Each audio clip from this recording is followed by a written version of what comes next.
الحمدللہ رب العالمین والصلاة والسلام علی محمد الامین فاعوذ باللہ من الشیطان الرجیم بسم اللہ الرحمن الرحیم۔ ہم نے سورہ تغابن کا مطالعہ شروع کیا تھا۔ پچھلی نشست میں ہم نے اس کی پہلی 8 آیات کا مطالعہ مل کر کیا تھا۔ پچھلی 8 آیات میں جو بات بنیادی طور پہ اللہ تعالیٰ نے مختلف دلائل کی روشنی میں بتانا چاہیے، وہ اگر ہم ایک لفظ میں بیان کریں تو وہ آخرت کا انذار ہے۔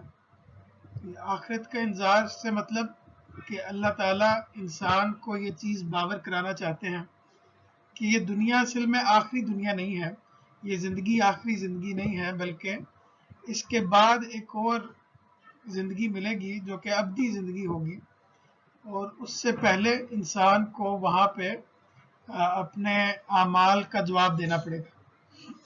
تو اصلاً یہ وہ بنیادی موضوع ہے جو قرآن پاک میں جگہ جگہ پر مختلف اسالیب میں اللہ تعالیٰ نے واضح کیا کہ یہ دنیا آخری دنیا نہیں، اور ہمیں اپنے اعمال کا جواب دینا پڑے گا، اور اسی جواب دہی کے احساس کے ساتھ انسان کو زندگی گزارنی چاہیے۔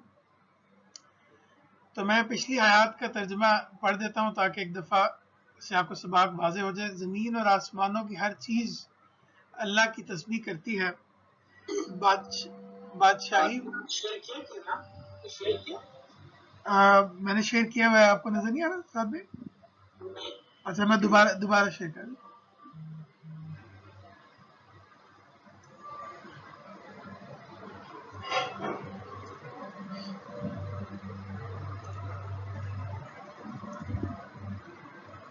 اب نظر آ رہا ہے صاحب؟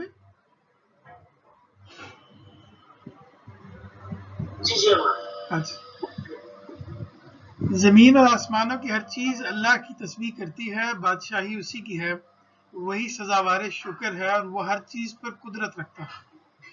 وہی ہے جس نے تمہیں پیدا کیا، پھر تم میں سے کوئی کافر ہے اور کوئی مومن، اور جو کچھ تم کرتے ہو اللہ سے دیکھ رہا ہے۔ زمین اور آسمانوں کو اس نے برحق پیدا کیا ہے، اور تمہاری صورتیں بنائیں تو نہایت اچھی صورتیں بنائی ہیں، اور آخرکار اسی کی طرف پلٹنا ہے۔ وہ زمین اور آسمانوں کی ہر چیز کو جانتا ہے، وہ جانتا ہے جو تم چھپاتے ہو جو کچھ ظاہر کرتے ہو، اور اللہ سینوں کے بھید تک جانتا ہے۔ تمہیں ان لوگوں کے حالات نہیں پہنچے جنہوں نے اس سے پہلے ان حقائق کا انکار کیا تو اپنے کیے کا وبال اسی دنیا میں چکھ لیا، اور آگے ان کے لیے ایک دردناک عذاب ہے۔ یہ اس لیے ہوا کہ ان کے رسول ان کے پاس کھلی نشانیوں کے ساتھ آتے رہے، مگر انہوں نے کہا کیا انسان ہماری رہنمائی کریں گے؟ اسی طرح انہوں نے ماننے سے انکار کر دیا اور پھر منہ پھیر لیا، اور اس کے نتیجے میں اللہ بھی اپنی سنت کے مطابق ان سے بے پرواہ ہو گیا، اور اللہ تو ہر چیز سے بے نیاز اور اپنی ذات میں آپ محمود ہیں۔ تمہارے ان منکروں نے بھی بڑے دعوے سے کہا ہے کہ وہ مرنے کے بعد ہرگز نہ اٹھائے جائیں گے۔ ان سے کہو کیوں نہیں، میرے رب کی قسم تم ضرور اٹھائے جاؤ گے، پھر تمہیں ضرور بتایا جائے گا جو کچھ تم نے دنیا میں کیا، اور یہ اللہ کے لیے بہت آسان ہے۔ اس لیے اللہ اور اس کے رسول پر ایمان لاؤ، اور اس نور پر جو ہم نے نازل کیا ہے، اور خبردار ہو جاؤ کہ جو کچھ تم کرتے ہو اللہ اس سے باخبر ہے۔ یہ پچھلی آیات تھی جن کا ہم نے مطالعہ کیا تھا لاسٹ ٹائم، اور اس میں بالکل واضح انداز میں بات یہاں تک اللہ تعالیٰ نے پہنچائی کہ آخرت ہر حال میں ہوگی، قیامت ہر حال میں آئے گی، انسان کو اپنے اعمال کا جواب دینا پڑے گا۔ اور اللہ تعالیٰ نے انسان کو اپنی ربوبیت، یعنی کہ اس دنیا میں انسان کے لیے جو اللہ تعالیٰ نے اہتمام کیا ہے اس کے لحاظ سے، اور پھر اس کے بعد زمین و آسمان میں جو اللہ تعالیٰ کی نشانیاں ہیں، جو اسی کا حصہ ہے اللہ کی ربوبیت کا، اس اہتمام کا، اس سے دلائل دیے، اور اس کے ساتھ ساتھ پھر اللہ تعالیٰ نے رسولوں کے ہاتھوں سے جو اتمام حجت ہوتی ہے، اور اس دنیا میں جو قیامت صغریٰ برپا ہوتی ہے، اس سے بھی استدلال کیا کہ یہ اللہ تعالیٰ جو ہیں، اللہ تعالیٰ اس دنیا کے خیر و شر سے بے نیاز نہیں ہے۔ اب ہم آگے چلتے ہیں اور اگلی آیات کا مطالعہ کرتے ہیں، دیکھتے ہیں کہ آج جو 2 آیات ہم پڑھیں گے، معذرت کے ساتھ میرے سے غلطی سے ہاتھ لگ گیا تھا اس کو۔ یہ دوبارہ سے تو یہاں پہ اللہ تعالیٰ نے یہ چیز واضح کر دی کہ اس ہار جیت کی وضاحت آگے قرآن نے خود کر دی. یعنی کامیاب لوگ اس دن اللہ کی رحمت کے سائے میں ہوں گے، یعنی جو اصل کامیابی ہے، اور ان کے گناہ جھاڑ دیے جائیں گے. اب سوال شیئر نہیں ہے، میں دوبارہ شیئر کر دیتا ہوں. سوری، اصل میں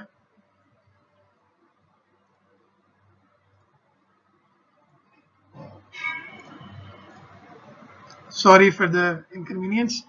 تو یہاں پہ سوال یہ پیدا ہوتا ہے کہ یہ جو اللہ تعالیٰ نے کہا کہ وہ ان کے گناہ جھاڑ دیں گے، تو کون سے گناہوں کے متعلق یہاں پہ اللہ تعالیٰ بات کر رہے ہیں؟ یعنی ان سے عام طور پہ یعنی کون سے گناہ مراد لیے جا سکتے ہیں؟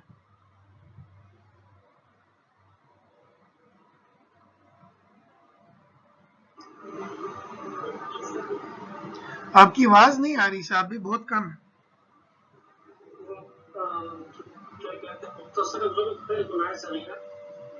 وہ گناہ جس میں ایمان پر کوئی حرف نہ آتا ہو، بیسک عقائد پہ کوئی حرف نہ آتا ہو، وہ حرف ہے. جی صحیح صحیح. اس کے علاوہ اگر کوئی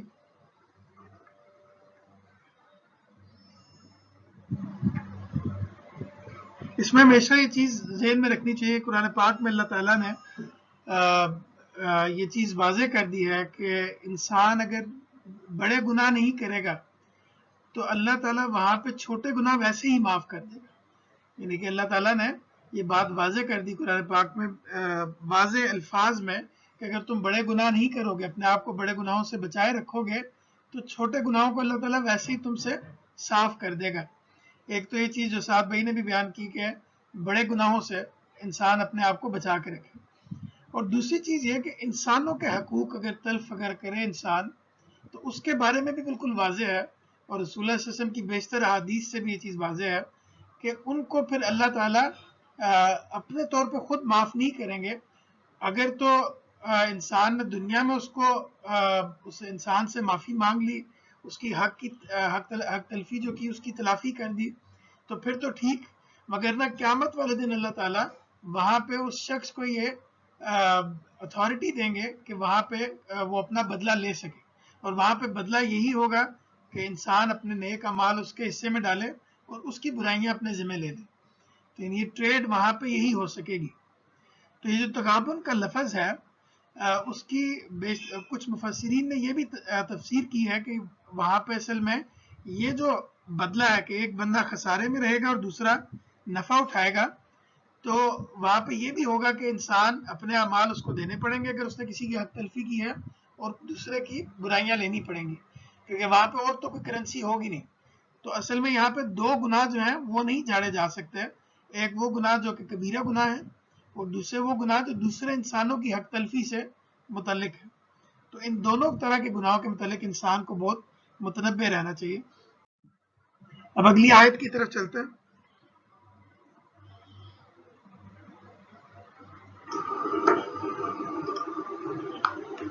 والذين كفروا وكذبوا بآياتنا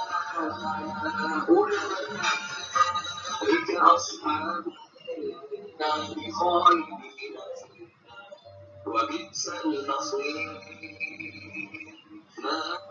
اور جنہوں نے کفر کیا اور ہماری آیتوں کو جھٹلا دیا وہ دوزخ کے لوگ ہیں، اس میں ہمیشہ رہیں گے اور وہ بڑا ہی برا ٹھکانہ ہے.